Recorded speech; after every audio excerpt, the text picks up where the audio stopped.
Hi everybody, Ruth from CORE here. I'm broadcasting from my home today because I had to get some things done here and I didn't have time to get back to the studio so that I could talk to you guys there. So today is going to be more about education. I might show or demo a few things, I don't know, but I want to talk about the importance of Pilates and how it can affect your health. We have a beginners Pilates series coming up on Thursday, and a lot of people have been participating in these because it's a way for you to learn Pilates in a group setting, and it's a substitution for doing maybe private work if that's not affordable for you, or if you just prefer the group setting. And we've had some great results and people who are extremely happy with where they are by the time they're done with those 6 weeks and ready to move into a group setting if that's their goal. So we want to talk about Pilates. Pilates can affect your health in so many ways. And I've got my little cheat sheet to help me remember my 12 points, but I'm going to discuss this with you so you can kind of get a better grasp, okay? And I hope that you're not picking up all this noise that's happening. I didn't realize they were doing work upstairs, or I would have tried to plan this a little bit better. Anyway, so the number one thing, or the first thing, because there's so many important ones, is building better bones.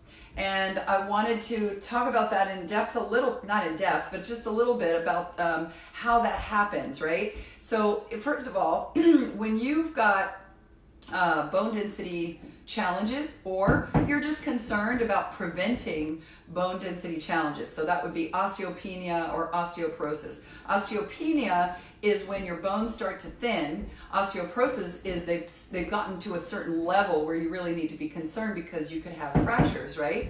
And even with osteopenia, you need to be working on building your muscles, because building the muscles around the bones helps to strengthen the bones. And we actually have a client who came up to me. I didn't even know that she had osteoporosis because she doesn't work with me personally.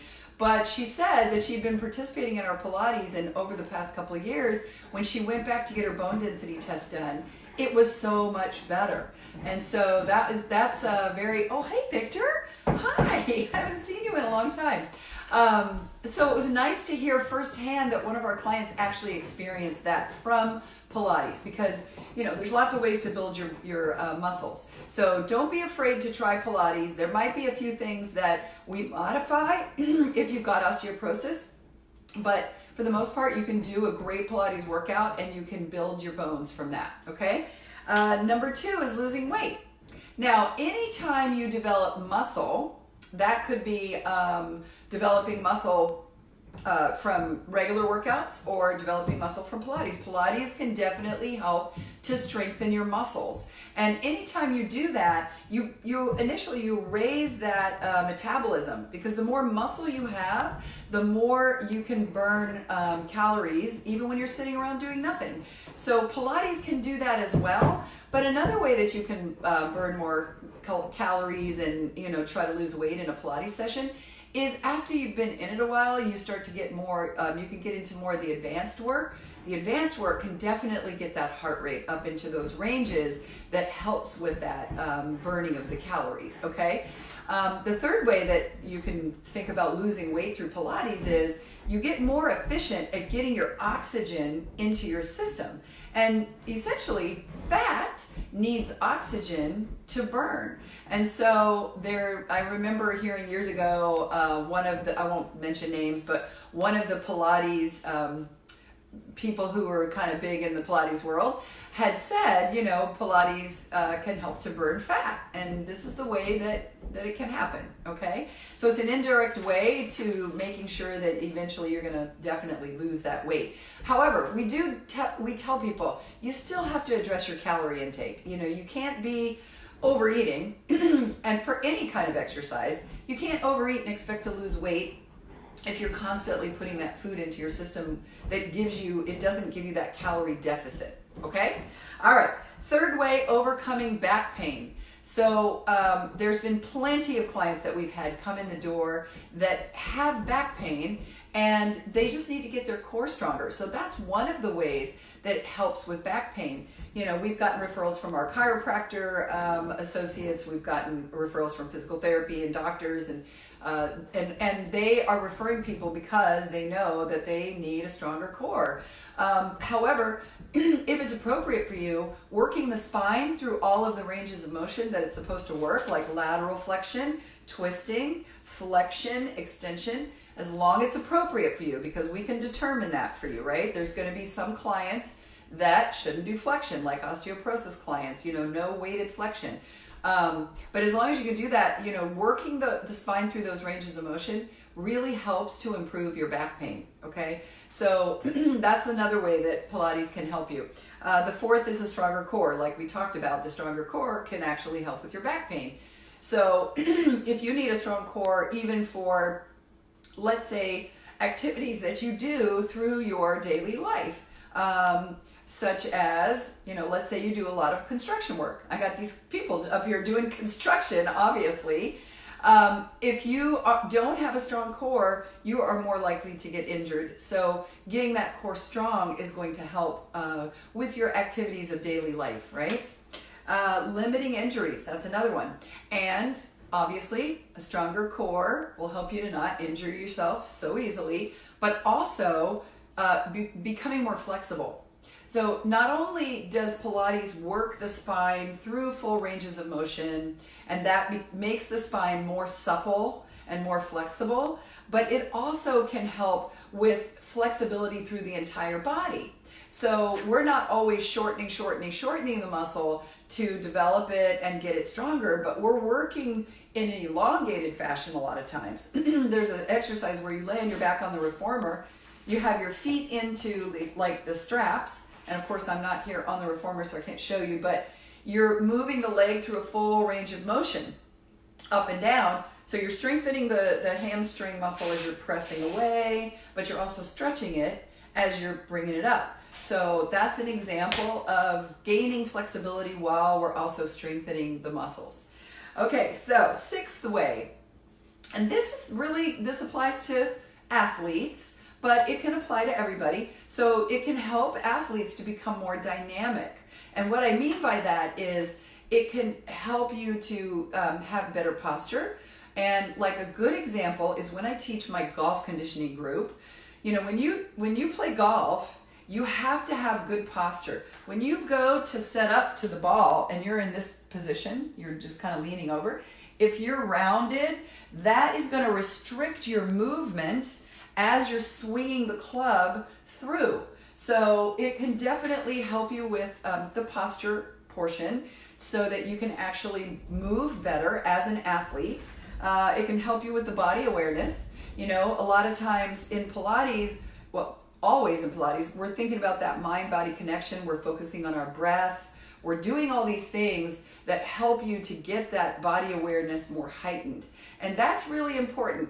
And in sports, especially important, but even in everyday life, if you are more body aware, there's going to be so many benefits you're going to get from that. And balance is one thing that is crucial, right? And as we get older, we need that balance. So the Pilates can help you with the body awareness, balance, strengthening stabilizer muscles. Like, what I mean by that is like, you've got all these muscles in your abdominals, okay? So you've got your rectus abdominis, which is the big muscle that lays on top, and that flexes your spine. It also does some other things. Then underneath that, you've got your external and internal rotator muscles. So that's a little deeper, right? And those rotate you, side bend you, and a few other things. And then underneath all that, you've got your transverse muscle, which is the muscle that's basically like your corset, and that's more of a stabilizer. And that's a really important muscle. It wraps around and it's like a corset to help pull you in and help support you. There's other smaller muscles in all of the joints that maybe don't get as much work when you're doing some traditional big muscle movement exercises, but it does get worked in Pilates, okay? So that's a really crucial thing. All right, number 7, better posture, which we've already talked about in the previous one, right? I'll never forget when I was working at Gold's Gym, and if anybody who watches this video has heard this story, I apologize because I just love this story. So I had been doing Pilates for a while, and before I found Pilates, I thought I was strong and flexible, but until I started doing Pilates, I realized I was not. But Pilates made such a huge difference in how my body looks, feels, and moves. So I was walking by the treadmills in the gym that I was working at. One of my clients stopped me and she's like, Ruth, are you getting taller? And I just love that story because I know that Pilates was helping me to stand and sit and move, with better posture. And that's why I look taller, and maybe I was taller.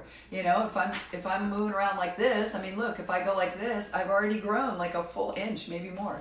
So anyway, better posture, building endurance, especially with those advanced routines I talked about before. Some of those advanced routines, you really have to move. And so once you get to that point, you're going to definitely be working on more endurance. Flattening your midsection. So that transverse muscle I mentioned before, that is the muscle that's like that corset. So it helps to pull you in and get you more flat. Okay, so building that muscle is so important, and getting this to support our back is so important. Preserving the joints, because in Pilates, we work with more control, okay? Now, not to say you can't do that on our functional floor, is what we call it, but working with control is really helpful to paying attention to your body. So making sure that you're not going to do something crazy and all of a sudden you're out of alignment. Being in alignment helps you to preserve your joints. You have to do that alignment. And we pay attention to that quite a bit in Pilates. A lot of the exercises, you do everything with bare feet, so you're really thinking about that knee, toe, and hip alignment at all times. Another one, so this is number 11 now. We're almost done. Hope you're with me. If you go back and you watch this video after the fact, because I don't think anyone's watching now, but that's okay. Fighting anxiety and depression. So any exercise can fight anxiety and depression, right?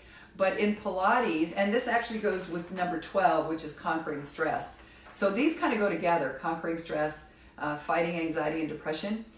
When you are so focused in on your mind-body awareness, it helps to release some of the stress and things that you're feeling coming down on you at all times. Let go of that a little bit, at least during the session.